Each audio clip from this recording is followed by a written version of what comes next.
Bom dia, pessoal. Tudo bem? O propósito do dia de hoje é darmos continuidade a estudar a álgebra iniciado na última aula, tá? Na última aula eu falei sobre incógnita, variável e valor de uma expressão algébrica, além de contar um pouquinho da história da evolução da álgebra em algumas civilizações antigas, tá? Hoje eu vou apresentar alguns outros elementos, como termo algébrico, expressões algébricas, tá? Bom, então vamos começar aqui. Termo algébrico. O termo algébrico ou monômio é representado pelo produto entre um número, coeficiente numérico, e uma ou mais letras, que a gente chama de parte literal, ou apenas um número, tá? Entendam que mono vem de um. Então, olha só, vou exemplificar aqui que fica mais fácil. Menos 2x ou menos 2 vezes x. Esse aqui é apenas um termo. A gente pode chamar de termo algébrico ou monômio, tá? Bom, eu vou dividir esse termo em duas partes. Uma parte que eu chamo de parte numérica, coeficiente numérico, e a parte literal, que são as letras. Então, eu tenho coeficiente numérico igual a menos 2 e tenho a parte literal, que é o x. Tá? É como se eu pegasse aqui, ó, e dividisse aqui ao meio. Bom, letra B, 0,5x ao quadrado vezes y. Então, é como se eu separasse aqui, ó. Eu tenho o coeficiente numérico, que é o 0,5, e a parte literal, que é o restante, x ao quadrado vezes y. Tá? Terceiro exemplo, x. Aí você pode pensar, mas professor, cadê a parte numérica? Aí a gente tem que lembrar que escrever x ou 1x é a mesma coisa. Considerando essa representação agora, eu posso dividir aqui ao meio, tá? E aí eu tenho como coeficiente numérico 1 e parte literal x. Um outro exemplo, 0,86x ao quadrado yz3. Então, eu posso dividir aqui em duas partes, 0,86 é o meu coeficiente numérico, e x ao quadrado, yz3 é a minha parte literal. E aí você pode me perguntar, professor, está faltando alguma coisa aqui, porque aqui está cheio de pontinhos aqui, indicando a multiplicação, e aqui não tem, porque não vamos ficar colocando pontuação aqui para representar a multiplicação, tá? É a mesma coisa? É. Mas a gente vai deixar isso implícito. É a mesma coisa aqui, ó. Eu não coloquei um aqui, mas está implícito que existe um aqui. O expoente de x é 1, eu não coloquei aqui também, mas está implícito que é 1. Da mesma forma, a multiplicação. Quando tiver a ausência de sinal entre números e letras, ou entre letras, entendam que existe uma multiplicação implícita ali. Ok? Bom, então a gente tem um termo algébrico monômio. Tá? Eu gosto muito mais de falar termo algébrico do que monômio, mas fica a critério de cada um. Bom, faltou a letra E aqui, que é um 5, e aí a gente pode trabalhar com a ideia de escrever o 5 como 5 vezes x elevado a zero, lembrando que todo número elevado a zero é 1. Então, é como se eu tivesse um coeficiente numérico, mas não tivesse uma parte literal. Tá? Eu nem gosto muito de incluir esse 5 como um termo algébrico, porque, na minha concepção, a letra tem que aparecer, apesar que aqui ela apareceu, né, pessoal? Bom, o que seriam termos algébricos semelhantes? Bom, são termos que possuem a mesma parte literal. Então, se eu identificar a parte literal de dois termos algébricos e são iguais, eu posso falar que eles são semelhantes. Olha o exemplo aqui, ó. 2x e 3x. Quem que é a parte literal aqui? Aqui é o x, aqui é o x. Então, como a parte literal é a mesma, eles são semelhantes. Professor, mas por que nós estamos estudando isso? Porque algumas operações só poderão ocorrer se os termos forem semelhantes. Então, é importante a gente já saber o que são termos semelhantes, tá? Estou dando um spoiler aí já. Olha o segundo exemplo aqui, ó.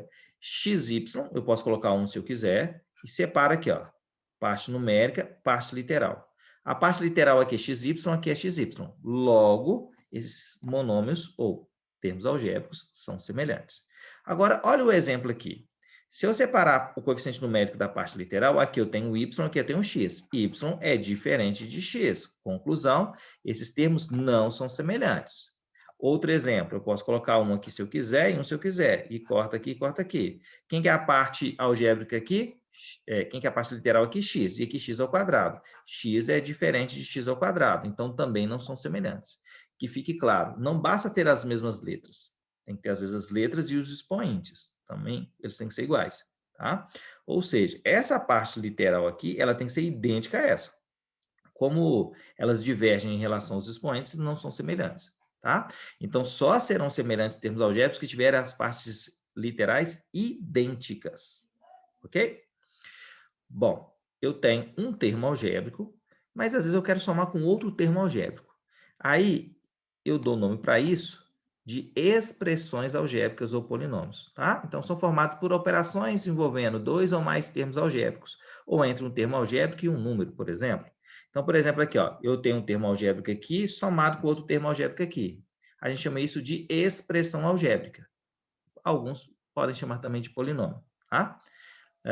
Poli vem de muitos, tá? Então, isso daqui, ó, geralmente a gente chama de polinômios, mas tem quem gosta de chamar de binômio. Então, monômio vem de 1, binômio vem de 2, trinômio vem de 3, poli vem de mais, né? Mas eu posso considerar isso aqui um polinômio também, tá? De forma geral, a gente não fica separando em monômio, binômio, trimonômio. A gente chama tudo de polinômio, tá? Bom, 4x mais 1, então eu tenho dois termos ali, ou seja, eu tenho mais de um termo que eu estou chamando de polinômio. Aqui também eu tenho 3 termos, eu poderia chamar de trinômio, né? Mas como eu disse, vamos chamar tudo de polinômio. Então, aqui eu tenho só alguns exemplos, tá, pessoal? Do que seriam expressões algébricas. Não vou nem ficar dando monômio, polinômio. Expressões algébricas. Tem mais de um termo, ó, se eu tiver um elemento só, vou chamar de elemento, é termo algébrico. Se eu tiver mais de um, expressões algébricas, tá?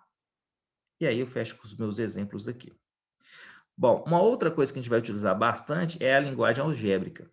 A linguagem algébrica é uma linguagem universal que usa símbolos matemáticos com o objetivo de representar genericamente situações por meio de expressões algébricas.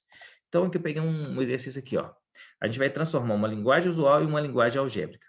Lembrando que a partir de agora, se eu quero representar um valor desconhecido, eu uso uma letra, qualquer letra. Mas vocês vão ver que geralmente a gente vai usar a letra X, tá? A soma entre um número e 8. Então, eu posso representar quem é esse número? Não sei, vou chamar de x. Então, posso escrever como x mais 8. A diferença é subtração. Entre o triplo de um número. O triplo de um número é 3 vezes esse número, e 6. Então, ficaria 3 vezes um número. Observe que eu não coloquei o pontinho aqui, menos 6. Professor, mas isso é difícil? Sim, no primeiro momento é. Eu nem fiquei escolhendo com muito cuidado esses primeiros exemplos, não, tá? Então, nesse primeiro momento, vocês têm grande direito de ter dúvidas, tá? Mas a gente vai trabalhando essa transformação de uma linguagem usual para matemática ou para a linguagem algébrica de forma mais gradativa, tá? Aqui é só para exemplificar. A soma entre dois números. Bom, se eu tenho dois números, eu tenho que usar duas letras diferentes. Então, eu posso colocar A mais B, tá? A operação está sempre aqui, ó. Soma, diferença, soma. Sucessor de um número. Para encontrar o sucessor de um número, vou fazer uma pergunta melhor. Quem seria o sucessor de 2? O sucessor de 2 é 3. Bom, então, o sucessor de 2 é 3, eu peguei o 2, somei mais 1, achei 3. Quem que é o sucessor de 5? É o 6. 6 é 5 mais 1. Então, para encontrar o sucessor de um número, basta somar uma unidade, certo? Se eu não sei que número ele é, eu chamo de x. Então, ficaria o sucessor de um número, x mais 1. Se o sucessor é x mais 1, o antecessor é x menos 1. Porque o antecessor de 3 é o 2. Eu tenho que subtrair 1 a 3 para chegar no 2. A soma de um número com a sua metade. Bom, metade é dividir por 2. Então, posso representar assim, ó, um número mais a sua metade. Ok? Sim, vocês devem estar pensando, não, professor, mas é difícil fazer essa transformação. Não se preocupe, nós vamos fazer isso de forma mais gradual, tá? Então, pessoal, em relação a, digamos, conteúdo, eu vou parar por aqui, tá? Para não confundir demais vocês. Mas gostaria que vocês fizessem agora os exercícios 2, 3, 4, 6 e 8 da página 5 a 12. E após fazer essa resolução desses exercícios, gostaria que vocês voltassem para o vídeo para assistir a correção desses exercícios, tá? Já adianto para vocês os exercícios 2 e 3. São exercícios que estão falando sobre o valor numérico. Eu fui falar disso na última aula e eu fui corrigir apenas o exercício 1, tá? Então, aqui eu vou terminar de corrigir os exercícios 2 e 3. O restante, 4, 6 e 8, tem a ver com o conteúdo dado hoje, tá? Então, pause o vídeo, ou em cada slide você pode pausar também, tente fazer e depois volta para assistir a correção. Bora lá? Bom, considerando que vocês já fizeram, vamos para a correção. Dona Sinhá usou um livro de receitas para fazer uma torta de chocolate, mas, ao fazer a tradução do livro do inglês para o português, a temperatura permaneceu em graus Fahrenheit. A receita diz que o bolo deve ser levado ao forno a 392 graus Fahrenheit e permanecer nessa temperatura por 30 minutos. Com a temperatura que Dona Sinhá deve deixar o forno para não errar a receita, já que o marcador de temperatura do seu forno está em graus Celsius. Então, pessoal, foi apresentado para vocês na última aula um texto em que fala sobre a conversão de unidades de temperatura, de graus Celsius para graus Fahrenheit. Tá? A fórmula é essa daqui, onde esse TC significa temperatura em graus Celsius e o TF, temperatura em graus Fahrenheit. Então, a proposta é simplesmente substituir esse valor de 392, que é o graus Fahrenheit, no TF. Tá? Então, ficaria assim. Como aqui eu tenho frações, o denominador é 9, eu não vou fazer essa divisão por 9. Tá? Eu simplesmente vou imaginar que aqui tem 1 aqui e fazer a multiplicação das frações. 5 vezes 392 e 9 vezes 1. Ao fazer isso, eu encontro 1960. Como o denominador é o mesmo, eu posso fazer 1960 menos 160. Encontro 1800, que dividido por 9 é 200. Então, a temperatura do forno da Dona Sinhá deveria ficar em 200 graus Celsius. Tá? Questão 3. Alex usou o termômetro para medir a temperatura do seu filho Lucas. Quando olhou a escala termométrica, se assustou, pois marcava 95 graus. Passado o susto, ele lembrou que o termômetro havia sido comprado nos Estados Unidos, mas mesmo assim ficou preocupado, pois não sabia qual era a temperatura correspondente em graus Celsius. Qual a temperatura correspondente em graus Celsius? Para ser medicada, a temperatura de Lucas deve ser maior do que 37 graus, né? A gente considera que a pessoa está com febre. Ele deverá ser medicado? Justifica a sua resposta. Então, primeiro, eu vou ter que fazer a letra A para responder a letra B. Vou usar a mesma fórmula, a mesma relação, tá? Ela é universal. E aí eu tenho a temperatura em graus Fahrenheit, vou substituir aqui para transformar em graus Celsius. De novo, vou multiplicar 95 vezes 5 e 1 vezes 9. Vou encontrar 475 nonos, menos 160 nonos.